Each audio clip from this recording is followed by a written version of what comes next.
kick this week off by dissecting, super quick, the smoke machine from my Crow. Now, you'll have seen my Crow out on the water. If you follow my channel, you saw it work. We had it out at Subfest. It did super awesome. One of the downfalls of the system that I had is this smoke generator. It has a timer on it, and it auto shuts off after like 2 minutes, and that sucks. This was only like 50 bucks. What I really want to do is figure out if I can dissect this to remove the electronics and potentially wire it into the main power of my Crow so that I can have either constant smoke when I'm running it, or more ideally hook it up to an electronic switch so I can turn the smoke on and off. So let's see what's inside this thing. So I took off some screws here. I'm just trying to see how this all comes apart. I need more info. I need 2 hands is what I need. Hold on. Okay, all right. Things are looking good here. So these are lithium batteries, lithium ion batteries, 3,300 milliamp hour, and these are, I believe, in series for at 3.7, so we're at 7.4 volts total in this thing. So what I'm hoping to do is do away with this circuit board here and just wire in the power. So what I could try and do, turn this on and take some readings, and we'll see what sort of voltage is going to the heater and to the pump. And this could just be a simple matter of taking this out and wiring these both together for voltage, and running it through a voltage regulator and hooking it up to the boat. Let's see what we got going on. All right, I think I've got this figured out. I got this whole thing jury rigged. When I hit the button, I get 7.4 volts to the pump and 3.3 volts to the smoke heater. Let me see if I can try and get that on camera. So I got this all set up. And I can turn this on, I get my smoke. Man, that thing puts out. Let me see if I can put this over here. Can you guys see that? Can you see the voltages? 3.33. So, now we need some voltage regulation here. I need to be able to supply this unit with 3 volts and the air pump with 7.4 volts in order to match the outputs that we had here before. And if I do that, I can just snipper this, and run. So I need to get a couple of voltage regulators, and I think I've actually got some adjustable ones. So I need to pare down 12 volts to 7, 12 volts to 3. And we should be in good shape. Maybe I'll even just look. Maybe there's just like on Amazon some straight 7.4 and 3.3 voltage regulators I can just wire in series. I like this though. And then I can just use the same housing, which is already set up for in the boat, and we should be in good shape. Okay, so for the smoke, I've ordered some adjustable voltage regulators. I've used them in the past. They're pretty slick units. I'll show you when they come. They should be here tomorrow. But basically, they'll take any input voltage, and then just using a screw, you can adjust it up or down. So I'll have 2. It was a pack of 8 for like $15. It's pretty cool. But I'll have one for the 7.4 and one for the 3.3. The reason I got 2 and didn't just like run one with a resistor is I can adjust the voltage for each one separately. So if I want more pump, blow it faster, I can bump up the voltage, or down if I want less. or more smoke and less smoke with that as well. So I think it's going to work really good. And I can house them both inside this big plastic box that I no longer need for that electronics, which I pitched in the trash can. And you'll see behind me my personal fleet, giant 30th scale 212 and my giant 50th scale Alpha. I've created a hit list of things that need to happen to these boats based on what went down at Subfest, because that was really kind of the major shakedown cruise for both boats. So looking at the Crow, I need to get my smoke done, and I need to repair my new radio with it and get that telemetry going, because I've got voltage and current sensors, as well as a GPS module that was having a hard time with my other radio. Alpha.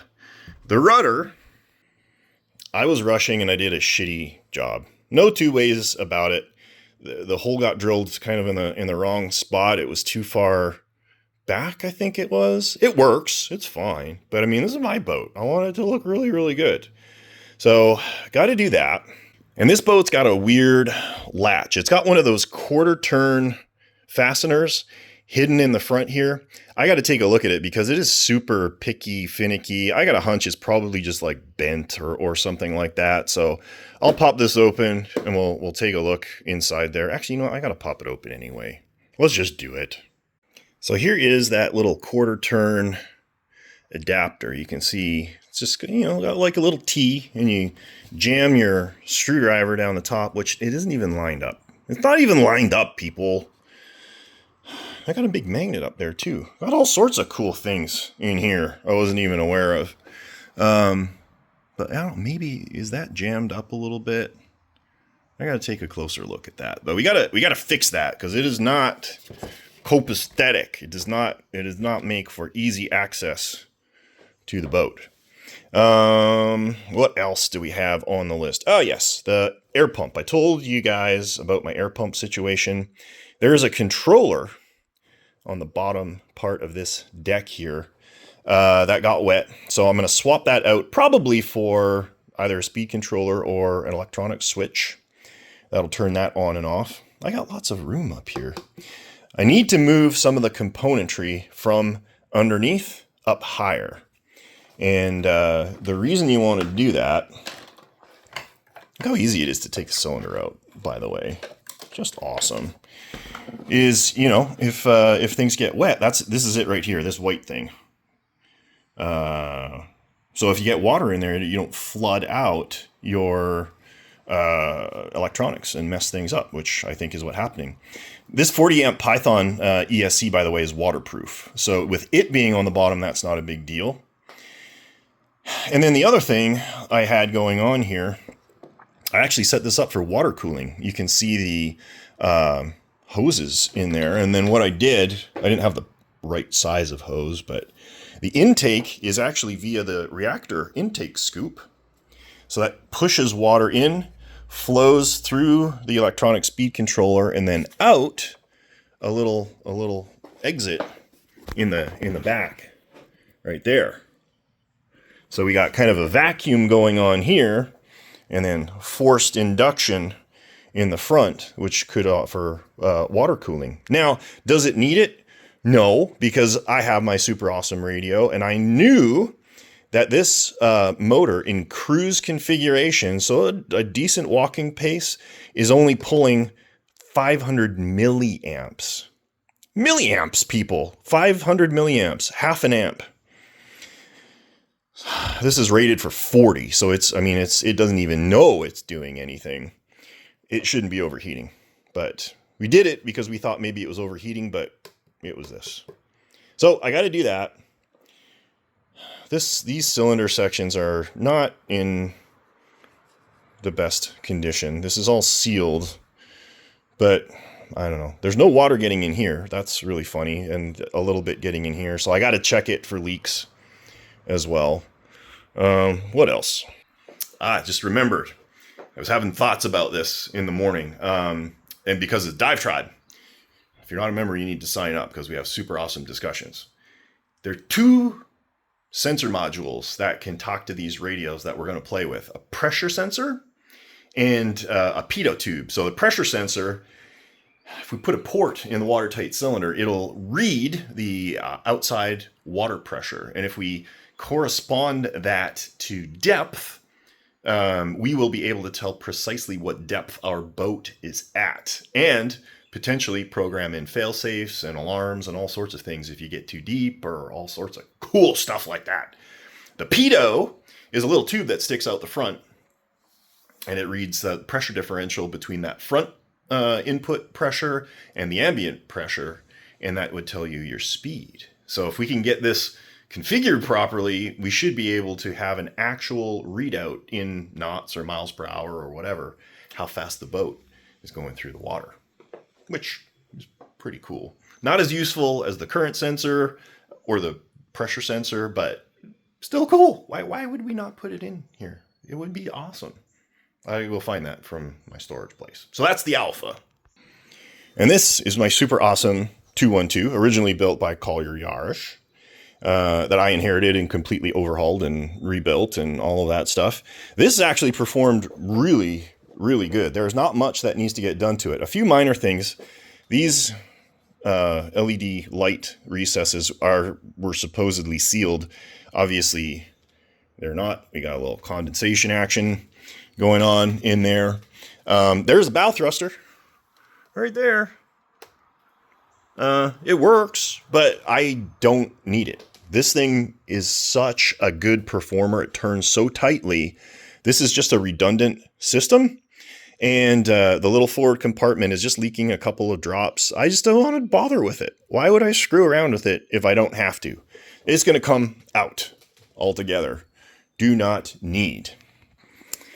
Now, the only other thing we have going on here, I want to show this to you. So the way this system works, it draws air from the surface through this hose, through this solenoid valve and into the dry compartment.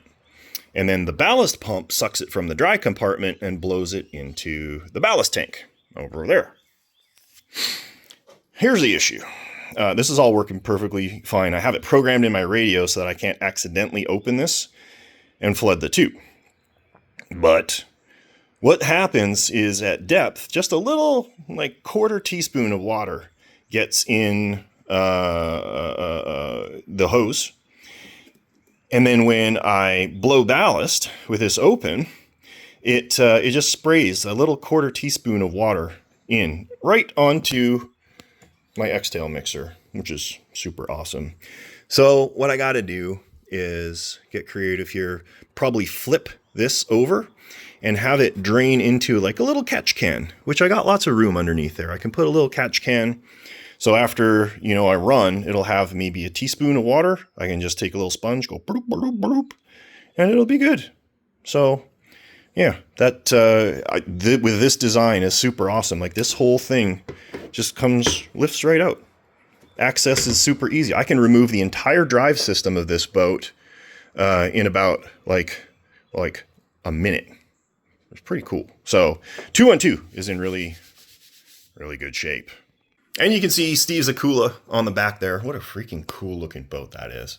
That's going to get shipped to him in Washington. The crate that we had for him was just a transport crate, not a shipping crate. And so I got a new crate getting built. We're going to ship that off to him. So he'll have that back at home. And of course, keep talking about the Virginia. Again, a super cool looking boat. We'll get this thing all tuned in and dialed in and all of that stuff too. I might put some lights in the Alpha. This is already set up. I don't know if it's connected to anything, but then we'll have lights. That would be neat, right? It's Monday. We're going to crack into this Virginia here. This morning I pulled out the old module for the bow thruster from my 212. It was leaking a little bit. So after 4 days, it has like 2 teaspoons of water in there. Like I said, I never used it. The 212 is so maneuverable with those X-planes that there was no call for bow thruster. So simplify. people. Features are cool to have if you need them. And if you don't, if you just want to check the box, it's not worth it. It is not worth it. Okay, we're going to change our focus to the Virginia here because I want to clear it off the bench so I can get on to some other projects. One bolt in the back. This is the unit that customer brought it to me, and he's like, I just installed the cylinder and we'll get it running, and it turned into a major event. So that didn't work out so hot. Let's take a look at what we want to do here. So here's the guts and gizzards of this boat. OTW 3.5 inch watertight cylinder, big 12 volt sealed lead acid battery. Remote waterproof bow plane assembly. So one thing wrong and one upgrade we want to do. This water pump has given up the ghost. It spins but does not pump water. And Steve, who sold it to me, was absolutely flabbergasted because it was running all weekend just fine. But we're going to swapify that, and we're going to remove that. This is the solenoid valve, but it's only applicable in the case of utilization of a high pressure ballast system, which is what the OTW module typically uses. This is low pressure though. So we don't need it. There's no back pressure here. It's just sucking juice and being a pain in the butt. There's a lot of real estate it's taken up here. So we're going to pull this, swap that. I have a replacement majigger. Exact same one. Look at that. And the other thing we're going to do, we got to take a look. But apparently Steve rigged up an outlet in the back here for some power, which I think is maybe this right here. I'll get into that in a second. So I also want you to take a look at what Steve did here. This is kind of cool. It's like a sliding hatch on the top of the boat to access all the linkage majiggers. Look at that. That's super neat. We're going to pull this sucker out if we can. Get out. Get out. Get out. Those are magnetically. Come on, let go. There we go. There we go. There we go. Okay. What do we got here? Oh, we got all sorts of things. This is, oh. Okay, all right. Yeah, they got a connector here we got to deal with. Probably be, oh good, he's got it all nice and greased. Yay, good job. Okay. Out, out. Out. What's this connected to? Must be lights. Yes, lights. There we go. Okay. So we are disconnected here. Also, look at this. The 3D printed hold down. Look at the little details in this. How cool is that? All right, we're going to crack into this thing. And yeah, you'll see it started pumping and then died. So I got to be careful when I open this that it doesn't pee all over my floor. You guys are going to watch. I'm going to totally forget. And I'm going to soak my bench here. But let's get to it, shall we? You know, easy-ish access with the knurled nuts. You guys have seen this all before. Let's get in here. Easy removal of the solenoid valve. These are not just the ones that you get, you know, off Amazon for super cheap. These are way more expensive because most solenoid valves that you're going to see on Amazon are air valves, and they have a 1/16 orifice. These are 1/8 because you need the water flow through there. This is restrictive too. So by removing this, we should increase the velocipiece of the pump being able to flood and empty the ballast tank. So we're going to set this aside. Now, don't get me wrong. This is needed if you have a pressurized ballast system. In the standard OTW ballast system, as that water gets pumped in there, the air is compressed. It has nowhere to go. In this iteration, what I did is I vented it to surface. So this is all low pressure. Lower current consumption, faster fill and empty times, but you're not capable of full static diving because you're dependent on the air in the top, which in most cases is not an issue. You know, the boat is ballasted positively, so no matter what, it'll float up to the surface and you'll get access to the air. I snipped this out. All I need to do is reconnect these wires here, which is going to feed power to the pump. But I'm just snipping our hold down here, these little tie straps. Okay, maybe not. I'll cut these off and we're going to tear into this pump. I want to find out why it failed. Something else of note here, old pump, and you'll see there's a capacitor running across the two terminals there. This is to eliminate radio or RF interference when you kick that pump on. So I've got a new capacitor here. We're going to go terminal to terminal, solder these suckers in, and why is that stuck there? I got to feed a new strap there. Wire this all in, and once I do that, we'll crack into this thing. All right, guys, time for a little forensic analysis of the failure of this ultra super high quality, exceptionally expensive gear pump. Let's see if we can just take the outer cover. Okay. Here's the inner workings. Are you going to focus? Focus!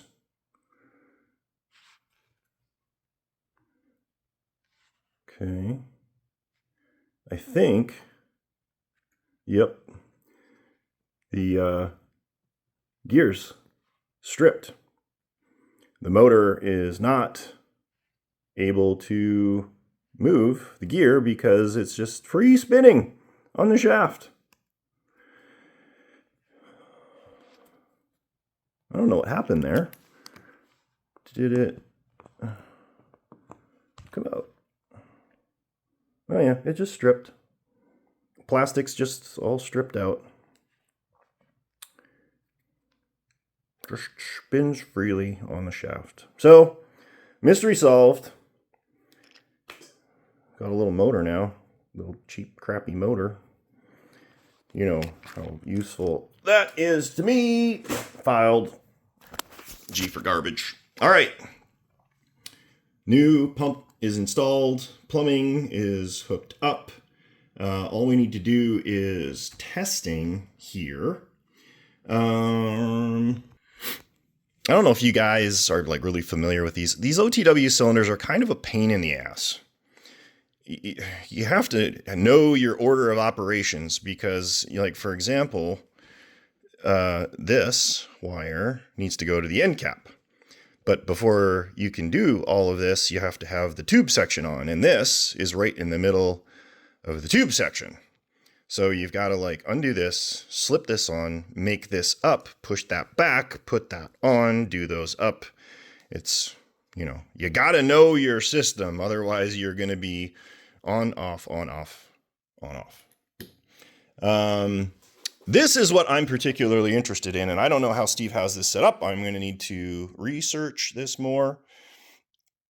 We have a power output here with some sort of funky waterproof connection. I'm going to reach out and see if he's got the other end of this so that I don't need to swap all this out. But if we follow that back, it goes into this relay module here.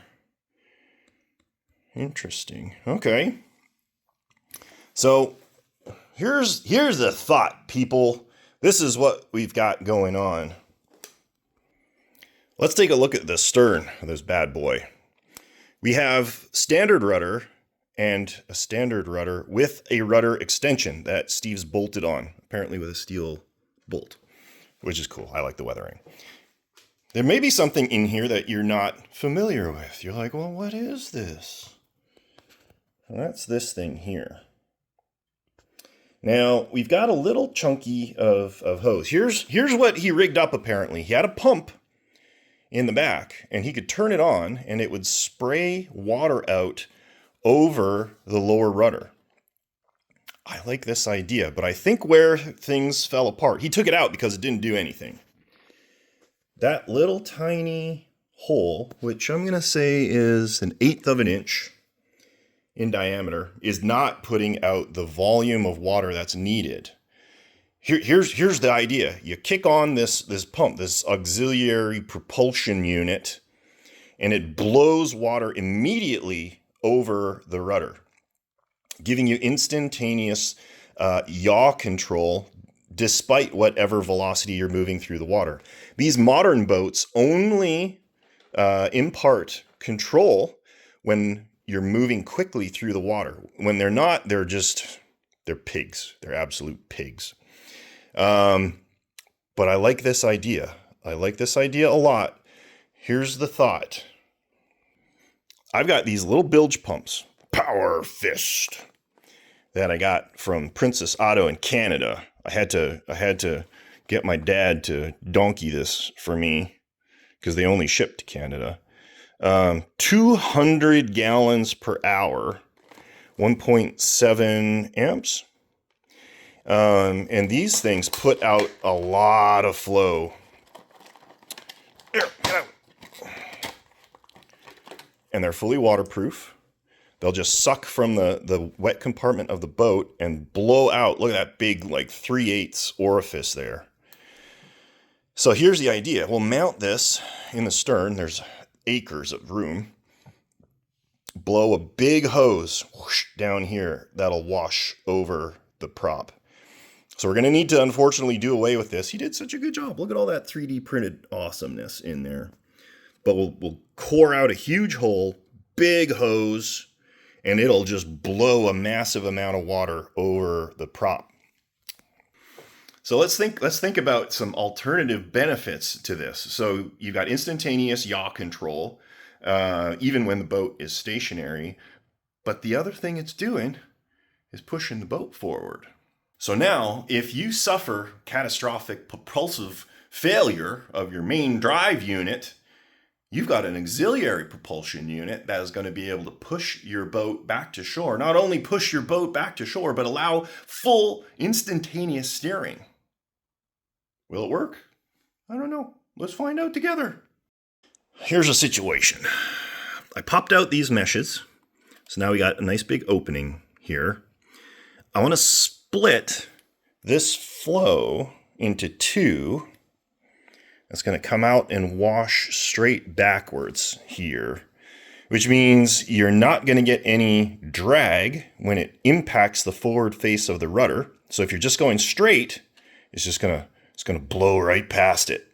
But as soon as you give a little like that, it's going to catch both this side and this side right on the big flat face of that lower rudder.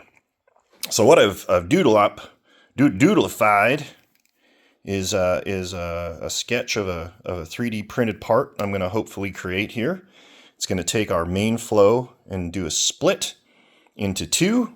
I've got my spacings all set up here, so we'll get that printed, and it'll just go right into here, and hopefully this will all work. So now, got to go with Steve, see if we can get this controller, and then I got to break into the radio and find out how the heck he programmed this in. Hopefully the programming is still there to turn this on and off. And we can do all sorts of cool things, you know, if you go hard over, for example, regardless of whether you have the switch on, it could kick the pump on. There's lots of things. These radios are awesome. It's an X18 FrSky. You guys know I love it. So we got a plan here. It's a new day. We're getting ready to go work out here in an hour or two. We got our splitter. Turned out really good, actually. Super solid ABS plastic. Now we gotta make it fit. So I've got to carve out two big channels here in an effort to try and get this as level as possible as it comes out. It can be pushed up a little bit, not a big deal. So for that, I'm busting out my ultrasonic knife, and we're gonna see if we can cut these out and make it look good. Oh yeah, like a hot knife through the butter.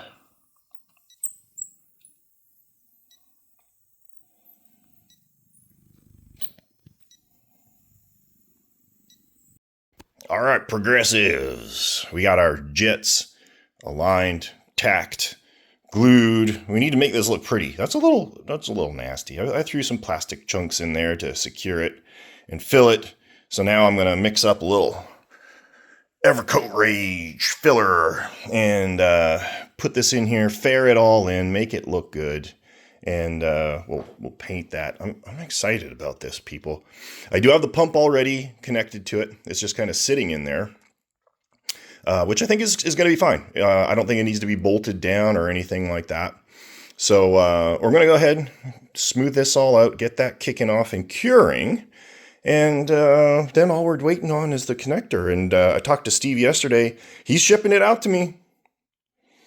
And then after that, it's just a matter of rigging up the controls in here. I think I'm going to adjust some mixes just because I want to do things my way. But that should be super simple. This is going to be quick. Knock on tablecloth. And here we are after some filler. This is kicking off. I'm not going to try sanding this until either later today or tomorrow. We'll get this all faired in and looking really good. It's already looking pretty awesome. I'm so excited about this. So I'll flip this over, show you the pump. Pump's just going to sit right in there like that. It's really dark, sorry. Anyhow, it's just sitting there, clear of everything. Not a problem. I'll need to add a little bit of foam in the back to offset, but we got room. This is not a problem. Here's our power wire. That'll connect here. This is done, man. Just waiting on that connector. Logan is back in the shop on a very, very limited basis for just maybe a couple hours today. I'm hoping he's going to run it to storage for me. I got to pick up some receivers and the sensors, the new sensors that I want to install in my Alpha cylinder, which is sitting over there waiting for me. So we got a lot of stuff going on. So I got power hooked up here, and we've got all of our functionalities here. We've got rudder control. We've got stern plane override. We've got bow planes. We got throttle. I'm not going to do it because it's got a big, long, floppy drive shaft. I want to bust something. And we got pump. Yay, it works. Now I'm messing around a little bit, and then we got to see. So we got RSSI power, which is basically the signal strength that we got. So you can monitor that from 0 to 100. We're obviously right next to it. 100 decibels. Awesome. It's pulling half an amp just sitting here. I don't know what's pulling that power. That's not super awesome. Whatever. That's fine. But our reactor power is at 36 volts. What? This is a 12 volt battery. We gotta delve into this and see what's going on. So this, boys and girls, is the finished outlets for our APU, as I'm calling it. I'm not sure if that's the correct term or not, but that's what we're going with. Looks OEM to me. I don't know. What do you think? It's on the bottom of the boat, so it really doesn't matter. Not going to be able to see it anyway. Moving along with some cosmetics here. It doesn't require a lot. What I'm going to end up doing here, you got this access hatch for the... Where am I here? Yeah, access hatch. And the edges are a little chewed up. So I'm gonna build these back up again. Fill the old holes that are in there. And then this will be much nicer from a cosmetic perspective. I'm just going to use gel CA. Normally you could build this up with baking powder and or baking soda and thin CA, but I like this gel. It builds up nice, and it'll be a little easier to work with because it is obviously a gel. So let's see how that turns out, shall we? So our upper hatch is looking much better. You can see right there. Once we get some paint on there, I think it's going to look pretty snazzy. This is just not good right here. This whole gappage situation. So we're going to make this pretty. We're gonna take care of this here right now with a little bit of filler, a little bit of tape, and a little bit of mold release. Let's see how we tackle this. So first step in this whole thing is to mask off anywhere that you don't want to get stuck to the other part over here. So a little bit of masking tape, and then I'm going to hit this with a little bit of mold release. Now, may not need to, but it makes life easier when you're getting stuff put back together again. Now what we're going to do, we're going to mix up some filler, smear it in here, and then put the top down.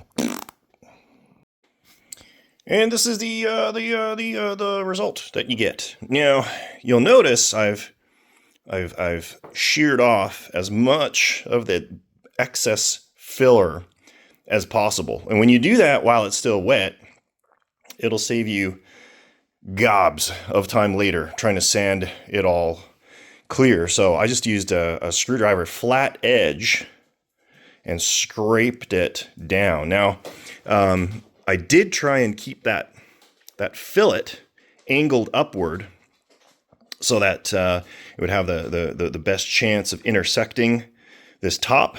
So when we peel this out, we'll just give her a little sand with the block, and hopefully that'll all even out. You see I filled in a little bit here that needed it, and a tiny bit here that needed it as well.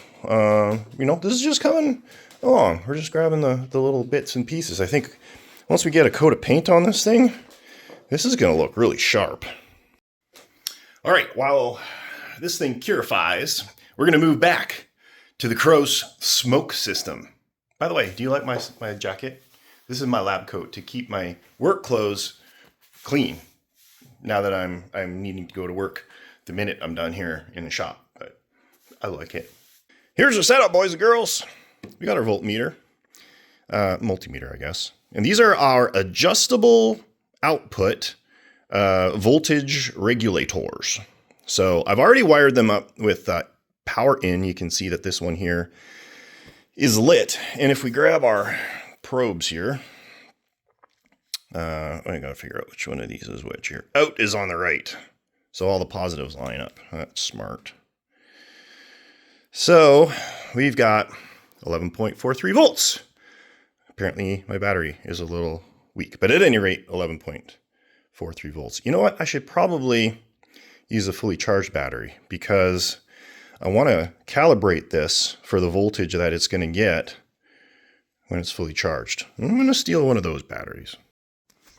Okay, using this battery here. So this is 12.6. The other one was 12.1. It was fully charged. I just wasn't thinking that this might have been set a little lower. But this is 12.6 volts in.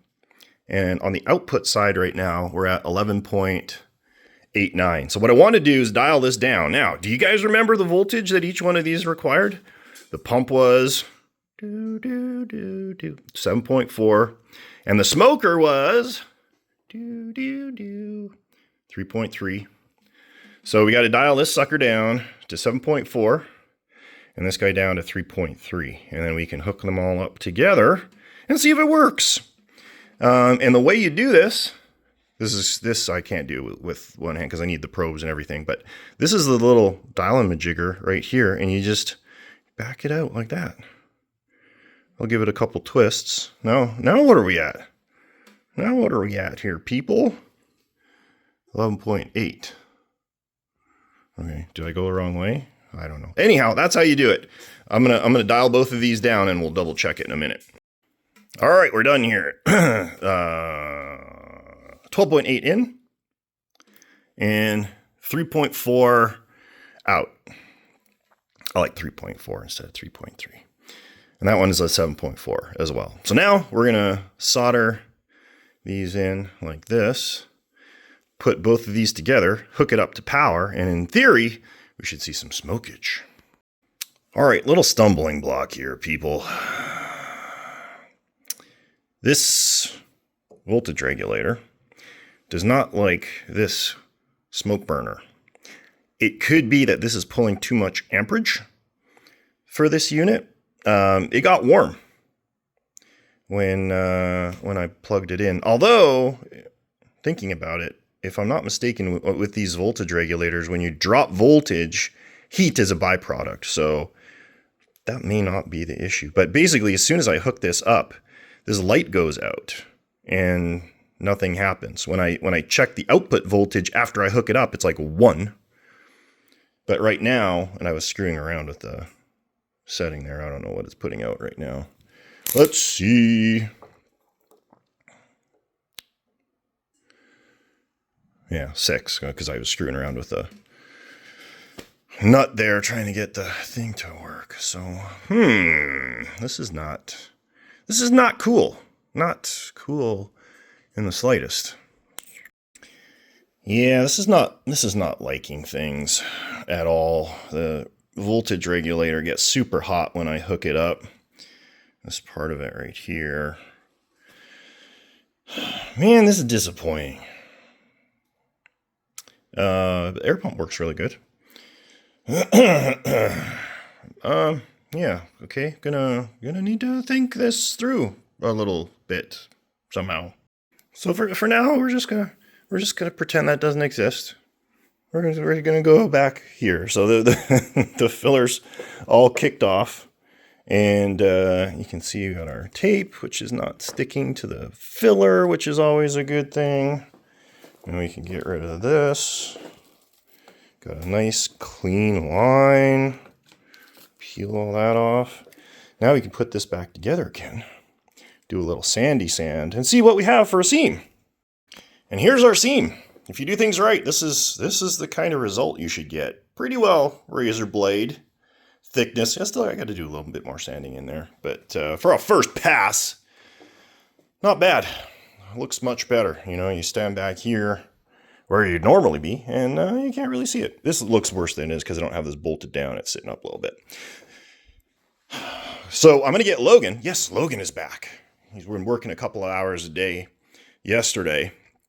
We're going to get him to give us a base coat, sand it, give us a base coat, and then maybe tomorrow we can work on a water line. And cosmetically, this will be ready to go. And then hopefully by then, Steve's adapter will be here. And then I don't know. We need to figure this whole situation out. Frustrating. Super frustrating. All right. Back in the shop again. And I've got a new voltage regulator for the smoke system. I have no idea if this is going to work. This is a drock. It'll do up to 3 amps, which are supposedly what these are supposed to put out. But this is regulated at 3.3 volts. So we're going to go ahead and do some hooky-uppy, clippy things, and we're going to see if this crazy smoke machine is going to work with the new voltage regulator. So let's give it a try. I hear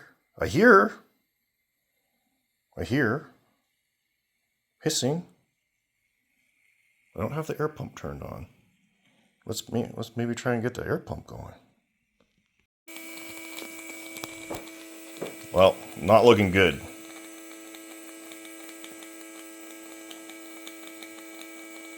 It had a little bit.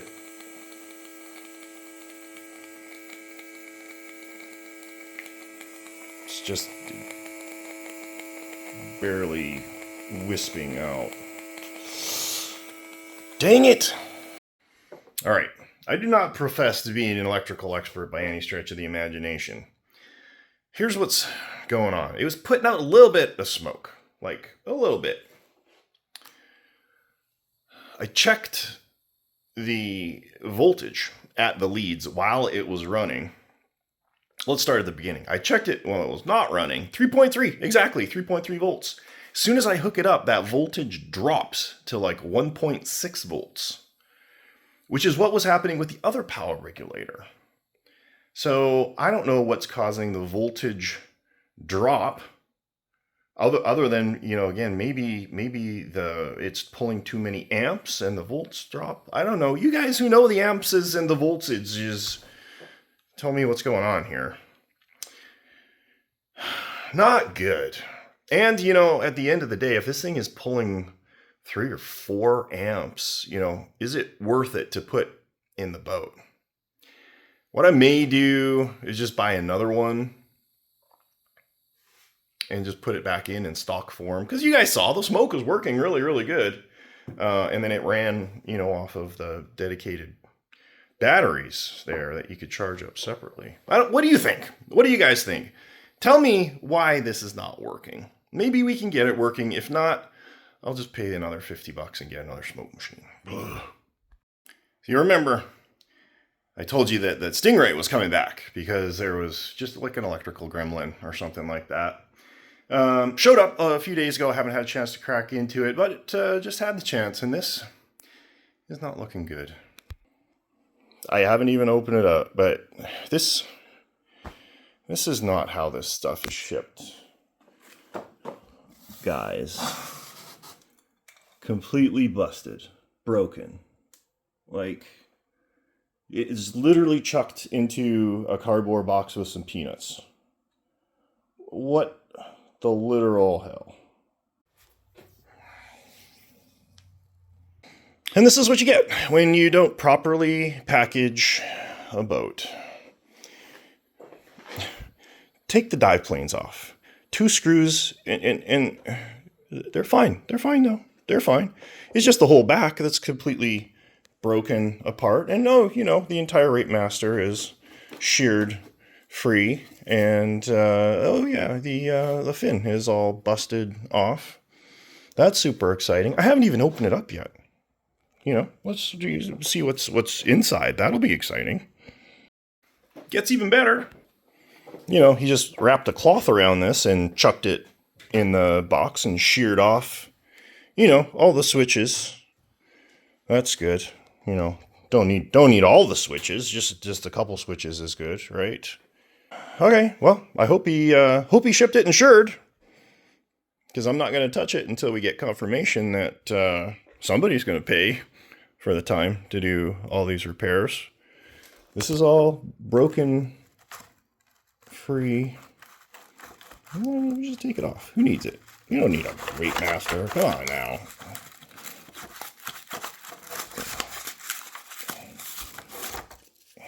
There you go. You get a good look at my directional thruster.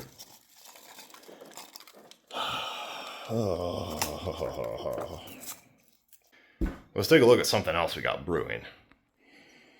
Anybody recognize these parts? Wild guesses what we got going on? So over here is a giant Type 7. And I did a horse trade for a hull. He didn't know what it was. He got it at an estate sale with an old D&E watertight cylinder. And he's just not excited about modern boats. It was like a modern submarine of some kind. He wanted a Type 7. So I had this one. He's like, hey, can we do a horse trade? We did. Loved it. He sent me pictures. I'm like, what the heck is this thing? It's big. It's a big hull. Maybe I'll put a picture right here. I wasn't sure exactly what it was at first, but upon closer look, she looks like, put your comment below, what is it? I think it's an Akula. But the cool thing is, most of the Akulas out there, like the one that we just packed up for Steve and that you saw us build, that's 96 scale, which is a nice size, you know, tucky under the Army sort of size. This is 72nd scale, 61 inches in overall length, but it's just the hull. Nothing, no appendages, no control surfaces, no details, no nothing. And that is where all this comes in. I extracted all of these parts from a set of files that I had. These are the forward dive planes, the vertical stabilizers, or no wait, horizontal stabilizers, and then our lower stabilizer, our upper stabilizer, rudders, and dive planes. So this is all super high strength ABS plastic. And now I've got all of my control surfaces for the submarine when I get it eventually. And I drafted and printed, Logan's just in the process of cleaning right now, reactor scoops, all of the sensors, and masts and scopes. I'm kind of excited because Akula has one of the meanest profiles, and it's a relatively good performer too. So I also have an OTW dive module that's going to fit in it pretty perfectly. So yeah, we'll have to see what that looks like when we get here. But for now, we're cleaning up parts. Logan is going to clean up the resin. We're going to use our ultrasonic majigger and get them all cleaned up and ready for whenever that hull shows up, which should be next week. And we started talking, but we had the ultrasonic thing going. You're feeling okay now? Yeah, definitely better than a couple weeks ago. A little tired because it's early here. It's what does that say? 6 o'clock, but we've been in the shop for an hour already. That's because with the new schedule, we have no chance to like work together if you started at the normal time, because that's when I start my other job. We'll get this whole thing figured out. You just gotta get used to it. All right, it's Saturday, and I got a workout this morning before we go into town, and we're away for a couple of days. Let's take a look at what got done yesterday. So Logan got the Virginia all base coated. It is now ready for the new decals, or decals, as I like to call them, and waterline. So I got to wait for those to come in. They've been shipped. We're ready to go. Apparently the power adapter for our new fancy AP unit in the back is shipped and should be here on Monday. Logan also put a little bit of time in on these cool little 38-inch Typhoons you guys saw us starting work on. So these are all going to get rigged so that they'll open and close. I don't know how we're going to do that, but we'll figure it out. That's next week sometime. These all got cleaned up. Looking good. I managed before I ended for the day to get one done up here already. So this is a horizontal stabilizer. It's big. And we got our vertical stabilizer. Again, all printed in ABS, glass filled. Pretty cool. What else we got going on here? Oh, one more quick thing. Picked up a couple of radios, a T9 cap. I believe this is 72 megahertz. It's got a 72 megahertz module in it. I don't know anything about them. I'm charging this up. We'll give it a little testy test. I got another one here, T9 cap. They just need to be cleaned up. It looks like they're sitting on someone's shelf for a while. They got receivers in here too. These are all 72 megahertz receivers. Yeah. But they'll go cheap. Super cheap if anybody's after like a 9-channel old school Futaba radio. Look for these coming up. I'm going to get Logan to clean and test these next week. So email back and forth with the owner. He apologized profusely. He thought he did a good job packing it. And he said, please fix it. Mm-hmm. So that's what we're going to do. We're gonna fix it. Let's get to work. Let's start by taking stock of damage. Good. Bad. Broken. The support bushing has broken free of the body, which is not surprising. We got a weight that broke free. Not bad. Not terrible. All the rest of this seems to have weathered. Okay, nothing's broken or sheared or falling apart. As I said, the pump stopped working, according to him, and he said there was sparks and smoke when he tried to hook things up before. Now, if we take a look at the battery, it looks like he tried to glue this on with some epoxy. I don't know. That's weird. We'll fix this. We'll grind this, clean this, goop this, and I don't know if he's ever charged the battery since he received it. So we should check let's check the voltage. Looks good, 13.3 volts. So either he didn't use it very much or he charged the battery, which that's good. That's good. Grindy cleany. Okay, now back to this. These have all got to get reattached. And you can see the fiberglass is all shorn apart on this. Oh, and chunks are missing too. That's great. perfect. The challenging thing about this is, you know, the cosmetics are already done. So now Philly Sandy, all of that stuff, and now we're looking at color matching. Which, I mean, I'll do the best I can, but I mean, I'm not repainting this thing. Forget it. It ain't going to happen. Let's start with the functional parts here. We'll get all of this glued and filled and reinstalled again. And then we'll move on to the electrical.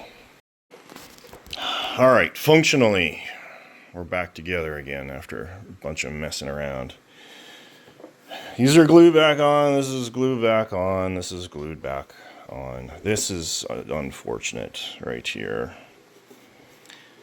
I gotta go back and see if I can remember what paint. I gave him all the touch-up paint and everything. Ugh, I don't want to mess with this, guys.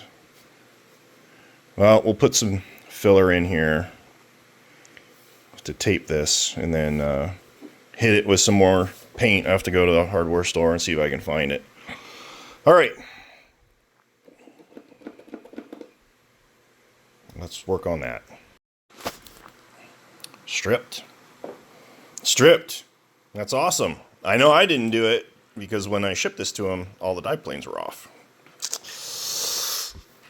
So now I got to drill that out. Try and get that off so I can secure the bushing and make all of this work. Oh, God. All right, repairified.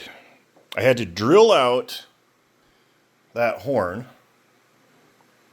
and then get that out and then glue the bushing in and then re-tap it for an M3 stainless set screw. So it's fixed. Yeesh, that took way more time than it should have, people. All right. Let's fix a battery. Okay, battery has been repairified.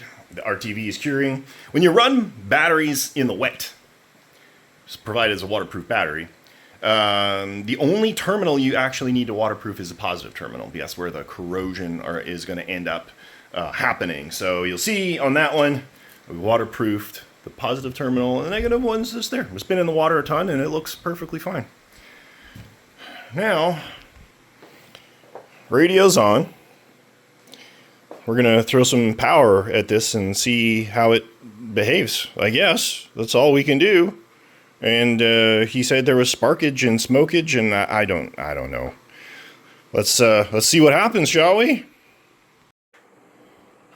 All right, here we go. Makes me nervous when I know there's supposed to be something bad happening. All right, here.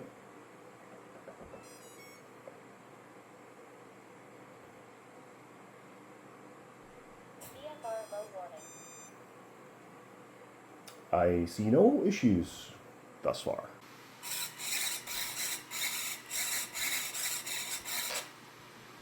Yeah, I gotta remember what the hell I did with all my switches.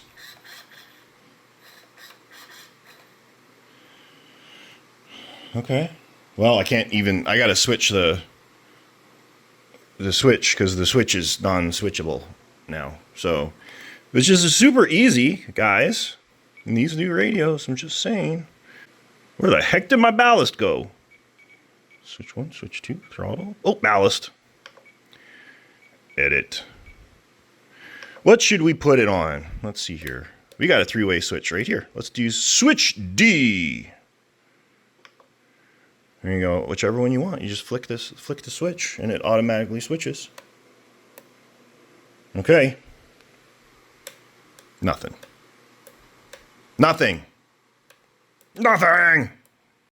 Let's talk a little bit about diagnosing a problem with your boat. So in this particular case, the ballast pump is not working. There's a few different things they could be. Radio, set up with the channels and everything. It could be the pump itself, or it could be the electronic speed controller that feeds the pump, or it could be your wiring. Could be that as well. Let's start with the radio.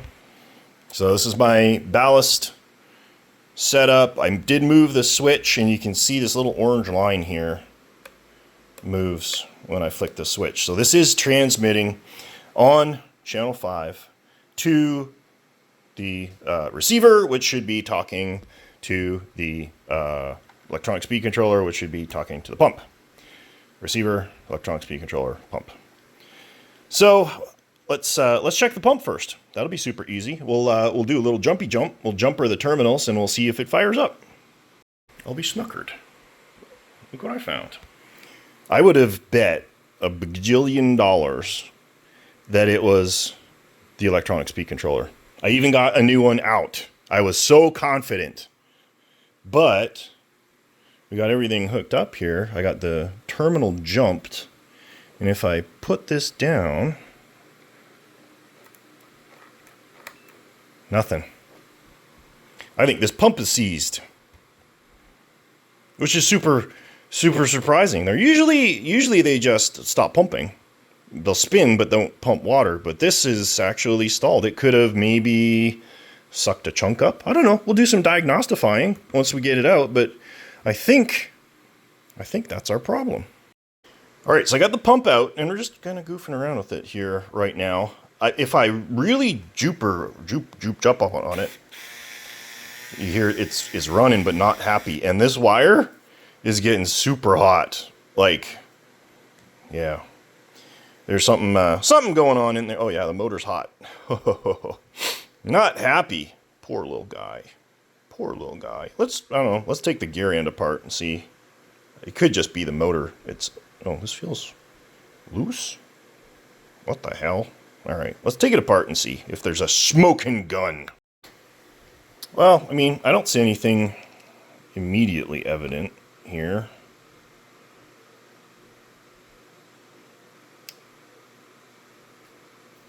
Just a really hot motor. Spins freely. I don't know, maybe the motor just gave up. It just gave up. It's like, I'm done. I'm done. Oh no, this is hard to turn. Hey, yep, okay. Well, fortunately we have another super cheap pumpy motor thing right here. Let's just swapify it and see what happens. But we'll test the electronic speed controller first. We'll make sure it's putting voltage out and take things from there. So we need to testify our electronic speed controller. I got a jumper to my multimeter. Multimeter should be telling me the voltage when I kick in the switch. So let's see what happens when I kick the pump on. Wait, on. Voltage. Other way, negative voltage. What a good little speed controller. This is good. We let's hook this up and we'll see if it pumpifies. All right, we got this hooked up. Now we're gonna do our test. All right, ready? In pump test in 3, 2, 1. Works both directions. Shazam, baby. Okay. Well, now I need to solder all together, jam it in, connect the hoses, put it all back together again, and that's it. Done. This is this week's video. We're done. There's no more to talk about. I am off to my workout. We're gonna leave things where it's at right now and pick things up in a couple of days. Renee and I are taking off to Houston to have a little staycation because it is our 26-year wedding anniversary. She's put up with me for 26 years. I don't believe it. And then next week, much to my chagrin and yours, I am on a business trip down to Florida, where I used to go because my company has another office down there and I'm going to be doing a bunch of workage. I leave on Tuesday, back on Friday, which means I've only got Monday to work and maybe Saturday morning. So it'll be this big of a video next week, just prepping you so that nobody's emailing me wondering where and why and how and all that stuff. I hope you liked this video though. We got a lot done. I'm looking forward to getting the Virginia done, getting the Stingray out of here. We got lots of cool stuff going. I appreciate you checking in with me. Like and subscribe. It helps us out a lot. Drop your comments below if you saw something you want to comment or question. And as always, you have an awesome rest of your day. We will catch you next time.